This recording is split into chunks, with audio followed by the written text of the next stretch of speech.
I wonder how many of us could say at least a line or two of Psalm 23 by heart. The Lord is my shepherd. I shall not want.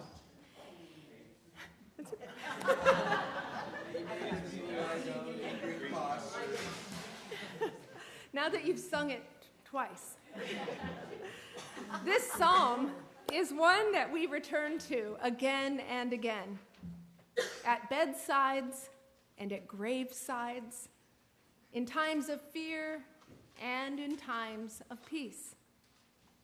And maybe what gives it staying power is not just the words that we hear, but that those words arouse our senses. Green pastures, still waters, a table set before us, oil poured over our heads. As we listen, images come to mind, and we begin to place ourselves in the story. Now, each time I read or say or sing the words of this psalm, I find myself drawn in, and I notice my own heart's longings, sometimes for rest, sometimes for comfort. Maybe you have felt something like that too.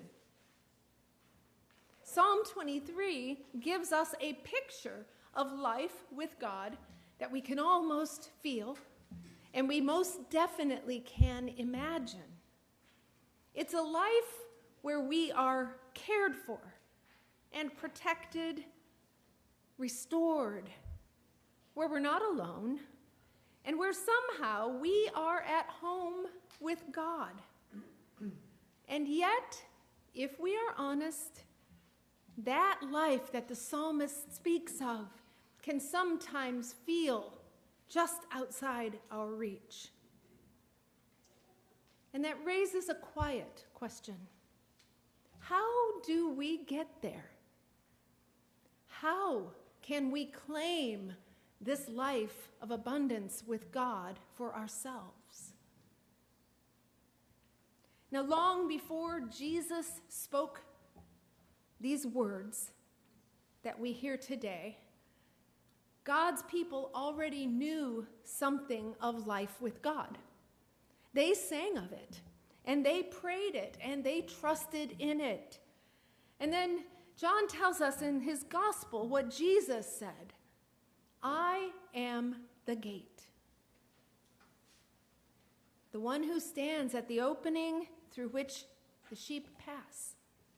Jesus goes on to say, "Whoever enters by me will be saved, and will come in and will go out and find pasture," which in the world of a sheep is like striking gold. In the world that Jesus knew, a gate was not a barrier. It was not meant to keep sheep out, but it, in fact, was a place where the sheep were gathered in. The gate was a sign of safety.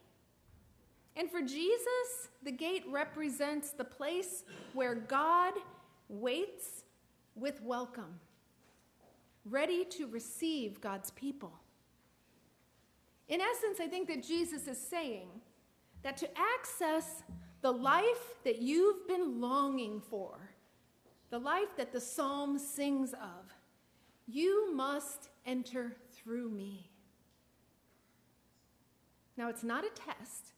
It's not something that we can force our way into or demand, but it is an invitation to come, not just once, but again and again and again.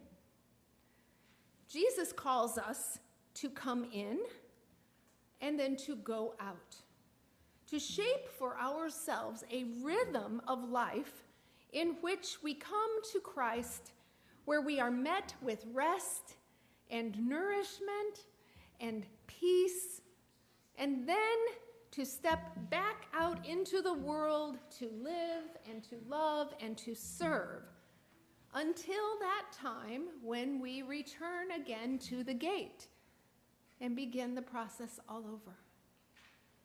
This is the rhythm of life in God. And yet we know that God's voice is not the only voice we hear. There are other voices, and there are other pathways we can follow. There are ways of living that lead us away from the life God desires for us. And we all have heard those voices and sometimes have fallen prey to them. The voices that incite fear in us, or the voices that speak scarcity into our listening, or the ones that try to wield control over us. Voices that tell us that we are on our own, that we are lacking somehow, and that we definitely need what they're selling. And if we follow those voices, we may find ourselves far from the green pastures we long for. And it's not because God has turned God's back on us or left us, but because we are prone to wander. We wander from the only voice that leads us into life, the shepherd's voice that says, all you need is found in me. All you need is found in me. Until the time when we turn back to God, the gate remains open, Christ remains present, waiting, and ready to receive us. This isn't some kind of a fragile or conditional belonging that he offers. Or if we lose our way or misstep, will we be cast out? No. The life that Christ offers all of us and that the psalmist speaks of is a life into which we are continually, over and over and over again, invited to return to and to bask in, to be healed by. And I think that this really matters. It matters especially when we find ourselves in the depths of darkness. Even though I walk through the valley of the shadow of death, the psalmist does not promise that the valley will disappear. And Jesus does not promise that we will never know fear or experience suffering or have uncertainty about him, about God, and about the world. But he does promise this, that even there, even in the valley of the shadow of death, we are walking with the one who is already with us, the one who beckons us to come through the gate, the one who is ever beside us. And that brings us back to the longing the psalm speaks to so beautifully. The psalm speaks of our longing to be held and comforted, to be restored and made new, to be guided and to have wisdom, to be at peace because we are known and we are forgiven. And the quiet truth that sits at the heart of it all is that you and I are already being held within the care that we are most longing for. We just forget. We are held by God with tenderness, not because we have done things perfectly or because we have found our way without wandering. We are held because Christ stands before us as the gate, the pathway to abundant life. And he is always ready to receive us, and he awaits us with joy. So, my friends, whatever it is that you this morning, right now, are longing for most from God or need most from God, be it rest or comfort, protection, maybe a companion in the dark, or just simply a reminder that you are beloved. Know that your God awaits you, that Christ is standing at the gate, as the gate.